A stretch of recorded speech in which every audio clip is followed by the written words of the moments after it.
అంటే మల్కాజ్గిరి భద్రతలో ఇవే భాగాలని నేను అనుకుంటున్నాను. ఫస్ట్ భద్రత అంటే ఇప్పుడు కన్వెన్షనల్ సెన్స్ లో ఏం లేదు భద్రత అనేది.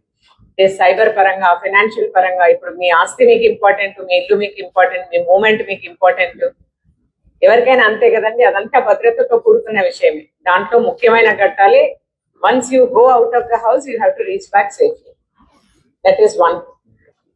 దానికి పోలీసు ఏమైతే ప్రయత్నం చేయాలో మీ మూమెంట్ లో, దాన్ని మేము కొంత ఇంప్రూవ్ చేయడానికి ఖచ్చితంగా ప్రయత్నం చేస్తాం. ఒకటి. రెండు, మీరు ఇంట్లో ఉన్నప్పుడు ఏదైతే పోలీసింగ్ కి సంబంధించిన ఇష్యూస్ ఏమి ఉన్నా కూడా, when it comes to your awareness on cyber crimes, తర్వాత ఎస్పెషల్లీ యూత్ కి సంబంధించి, పిల్లలకు, విమెన్ కి సంబంధించి ఏవైతే క్రైమ్స్, ఇన్సిడెంట్స్, గాస్లీ క్రైమ్స్ ఉన్నాయో, అంటే ఏ క్రైమ్స్ అయితే అవ్వకూడదు, అవుతే స్టాండర్డ్స్ మనవి మానవీయ కోణము, తర్వాత క్రైమ్ ఎలా ఉంది అని అనుకునే లాంటి క్రైమ్స్ మీద ఖచ్చితంగా ఫోకస్ చేస్తాం.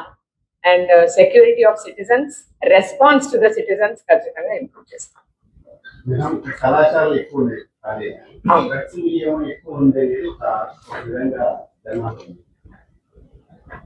ఇది యూనివర్సల్ ఫినామినా అండి. అంటే ఒక మల్కాజ్గిరి కమిషనరేటే కాదు, కానీ మా కమిషనరేట్ లో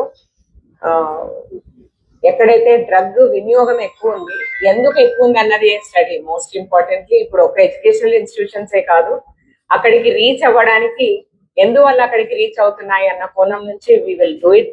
వి will improve whatever is being done. ఇప్పుడు ఆల్రెడీ చేసే విధానానికంటే దానికే నేను చెప్పాను, టెక్నాలజీ యాడ్ చేస్తాము, మోర్ ఎఫెక్టివ్ గా డ్రగ్స్ కంట్రోల్, నార్కోటిక్స్ కంట్రోల్ చేయడానికి ప్రయత్నం చేస్తాం. అదేనండి, when I said response system in the police station ఖచ్చితంగా ఇంప్రూవ్ చేస్తామంటే దాన్ని ఇంపార్షియల్ గా, అంటే ఎవరు ఎలా పనిచేస్తున్నారన్నది system will be put in place.